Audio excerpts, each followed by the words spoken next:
E vocês todos devem se lembrar do caso da praça em Araraquara, no interior de São Paulo, no qual uma mulher foi presa pela Guarda Civil Municipal do petista Edinho Silva por estar, segundo essas autoridades, descumprindo o isolamento durante a quarentena. Para preservar a identidade dela, vamos identificar essa mulher, sobre quem falamos muito aqui no programa, inclusive, apenas como Silvana. Nossa produção conversou com a Silvana e descobriu novidades sobre o caso ainda não divulgadas. Ela nos relata que teve uma costela quebrada durante o episódio. Temos aí? Eles quebraram minha costela no dia, né? Que eles me prenderam lá na praça, me machucaram lá na praça, aquelas pessoas. E eu, na quarta-feira, eu tentei, depois do acontecido, na mesma semana do acontecido, eu tentei voltar minhas atividades físicas na praça. Até fiz atividade naquele dia, só que na hora de dormir eu sentia muitas dores no corpo, né? E eu falei, não, a adrenalina estava alta, eu falei, não, vou esperar um pouco para ver se para essas dores, depois eu volto ao normal, vou esperar uns dias. Aí passou uns 10 dias, as outras dores que eu tava no meu corpo passaram, machucados, roxeados, tudo passou, e eu continuei com uma dor do lado direito da altura da costela, entendeu? E eu não sabia o que era, isso doía muito na hora de dormir. Aí eu fui no médico, aí eu solicitou um raio-x, eu fui no laboratório, no outro dia já fiz o raio-x e deu uma pequena solução de descontinuidade, né? De continuidade. Que significa o quê? Que ele quebrou, deu uma quebrada, quebrou a costela. Não chegou a soltar totalmente, mas ela quebrou, entendeu? Aí ele falou assim, que realmente esse desconforto à noite é por causa disso, porque dói mais à noite. Porque como eu sou uma pessoa canhota, eu faço todas as minhas atividades com a mão esquerda, né? Então não sentia muito impacto na mão direita. Era somente mais na hora de dormir mesmo que eu sentia as dores muito forte. E aí a gente pediu um adendo lá pro delegado, ele deu, fomos lá no ML, entreguei pro médico o exame, o laudo, ele anotou que estava no laudo, lá no ML, só que eles não incluíram essa questão no inquérito. A Silvana também contou como foi o dia da prisão. Vamos ouvir. Depois que eles me levaram lá no dia do acontecido, lá da praça, eles me levaram para a delegacia algemada. Eu fiquei em torno de 1 hora algemada, dentro de uma cela. E a GCM sentada numa mesa, porque é uma sala que tem 2 celas no fundo e uma mesa de escritório na frente, assim. Ela ficou sentada, eu algemada e eu escutando. Ela colocou o celular na rádio, escutando a rádio me zombando, entendeu? Escutando a rádio me zombando e me xingando de que era louca, eu tinha fugido do Caibachurt, que história é essa de China, de comunista e não sei o que era uma louca, entendeu? E me desqualificando, zombando na rádio, eu lá presa na cela, e o delegado pedindo a minha identificação, eu falei que eu não ia me identificar, porque o jornalista estava lá na espreita, com o telefone na mão, esperando me identificar para passar meu nome para a rádio, para continuar me zombando mais ainda. Por isso que eu não passei minha identificação para o delegado. E eles continuaram insistindo e me ameaçando de levar para o presídio. Se você não se identificar, eu vou te levar para o presídio. 3 vezes me falaram isso. Eu falei, eu não vou me identificar nessa situação. Eu não vou me identificar nessa situação que está aqui. Eu não vou. E, sabe, e aí eles, tanto é que no dia do programa lá, que do acontecido meu, que é ao vivo, né, de manhã, eles prolongaram o tempo do programa em 15 minutos, só por causa do meu caso, para ver se conseguia minha identificação para passar na rádio, entendeu? Para passar meu nome, colocar meu nome na rádio. Aí, como já estava terminando o programa, provavelmente eles viram que eu não ia conseguir, simplesmente o escrivão, foi lá mandar soltar minha algema, tirar da cela, sem falar uma palavra, entendeu? Um A, assim, tipo assim, ó, você tá indo embora por isso, tá indo embora por aquilo. O programa, citado aí pela Silvana, é o do jornalista José Carlos Madalena, de uma rádio da cidade de Araraquara. Nós também conversamos com o advogado da Silvana, Jean Martins Alves, que nos explicou a situação jurídica do caso. O vídeo é claro e demonstra que a Silvana é vítima, que houve uma ação desastrosa por parte dos GCMs, que houve excesso a caracterizar o crime de abuso de autoridade. Nada obstante, o excesso que culminou na fratura de uma de suas costelas, ela permaneceu algemada, mesmo no âmbito de dentro da delegacia, por horas, até a chegada de seu advogado que pleiteou as suas garantias constitucionais. Então a defesa técnica, amparada em documentação, demonstrará que a Silvana foi vítima de crimes de abuso de autoridade por parte da ação da GCM e também do delegado de polícia que a manteve sob o uso de algemas de forma flagrantemente inconstitucional. Muito bem, aí então a palavra do Dr. Jean, advogado da Silvana, a quem a gente agradece também. Vamos falar mais sobre isso. Augusto, Zé Maria, Fiuza, quero ouvi-los também. Augusto, e pelo relato da Silvana, dá pra gente ter uma dimensão da violência com que foi feita essa abordagem lá em Araraquara, né?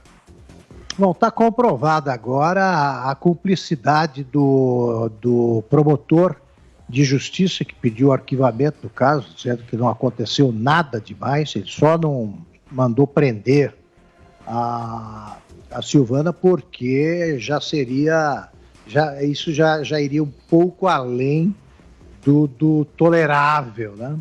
Mas ele põe a culpa nela, diz que ela desafiou esse grupo de guardas municipais, e eu lembro aqui, mais uma vez, que a guarda municipal existe para proteger o patrimônio público só, não para fazer prisões desse tipo e nem para agir em parceria com um jornalista.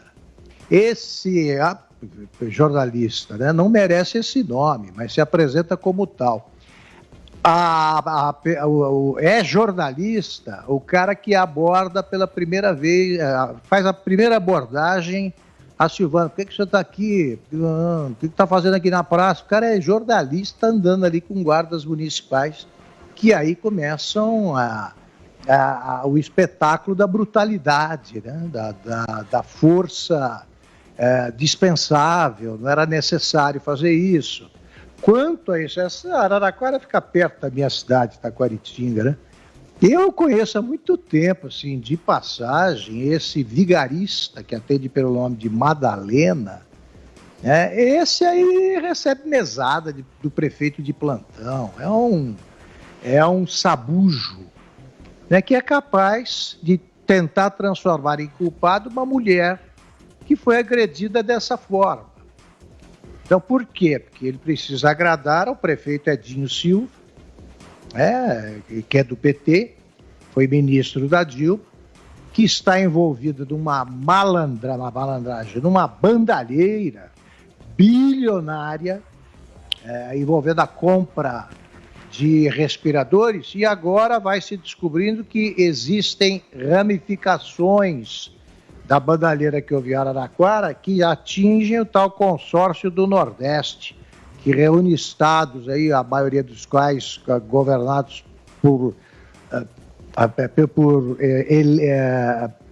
eleitos por partidos satélites do PT ou pelo próprio PT, e que compraram respiradores. Fizeram compras superfaturadas de respiradores e gastaram mais alguns bilhões. Esses vão ter que responder por isso. O prefeito Edinho Silva se manifestou de maneira arrogante ao comentar o caso pela primeira vez, tentando também ele transformar a vítima em culpado. E olha, quem nos assiste acompanha aí também as imagens que a Silvana encaminhou para a gente do raio-x da costela dela, que foi quebrada nessa ação dos GCMs, e das lesões que ela sofreu. Tá tudo aí na tela para você que nos assiste, corroborando então o relato que a gente trouxe agora há pouco. Zé Maria. Olha, Vitor, aqui mesmo nos Pingos nos Is, eu reclamei muito sobre o roubo desta ideia de abuso de autoridade, que é um nome pesado, que foi utilizado pelo projeto encabeçado pelo ex-presidente do Senado, Renan Calheiros, e que acabou sendo aprovado no Congresso Nacional. Por que eu disse isso? Porque todos defendem uma lei que regulamente muito firme o abuso de autoridade. Porque a autoridade, ela age não em nome próprio, mas em nome do Estado. Ao Estado, a Constituição dá o monopólio da violência. Mas para agir em nome do Estado é preciso estar com a lei, ao lado da lei. Ao cidadão comum, ele só é obrigado a fazer alguma coisa em virtude da lei. Já o representante do Estado só pode fazer alguma coisa, só pode fazer algo se a lei determinar. Não é fazer algo que a lei não proíba, só pode fazer algo que a lei determine. Essas pessoas agiram com a força do Estado, né? E agiram contra a lei. Não existe lei que obrigue ninguém a não ir no local público. Não existe. Mesmo esta legislação que foi apresentada pelo ex-ministro Sérgio Moro e aprovada no Congresso às pressas para um momento de pandemia, mesmo esta legislação, ela não dá suporte a esses indivíduos que, com a arma do Estado, com a farda do Estado, fizeram esse tipo de agressão a um cidadão. são os guardas municipais de Araraquara. Essa lei poderia até dar guarida se ela fosse positiva, se ela estivesse com Covid e estivesse intencionalmente tentando transmitir. Aí sim, seria o caso de contenção, mas uma contenção não para agredir covardemente uma mulher assim. Eu queria saber se fosse um homem forte, que eles fariam a mesma coisa de quebrar a costela dele. É evidente que não. Então, assim, eu acho que ela está correta em agora agir legalmente e, em vez de resistir e tal, faça isso legalmente, constitua um advogado e vá atrás desses indivíduos covardes que fizeram isso com ela, né? Isso é um absurdo e um exemplo muito claro de abuso do poder. Fala, Fiuza. O Vitor, e não há uma grita no país, né? Eu não ouvi, pelo menos, não sei se vocês ouviram. Eu não ouvi uma grita, a gente está vendo, a gente acabou de ver agora um testemunho bizarro, né? Essa mulher foi espancada, depois foi torturada psicologicamente também. Sumiram com ela por um tempo. Algemada, claro que ela ia quebrar a costela. Eu vendo aquelas cenas, eu falei, os caras foram para vários homens armados, para cima de uma mulher numa praça, uma cidadã, como disse o Zé agora, né? Assim, não era uma pessoa que estava colocando vidas em risco diretamente. O que eles tinham que fazer ali era cumprir uma medida sanitária. E não existe cumprir medida sanitária.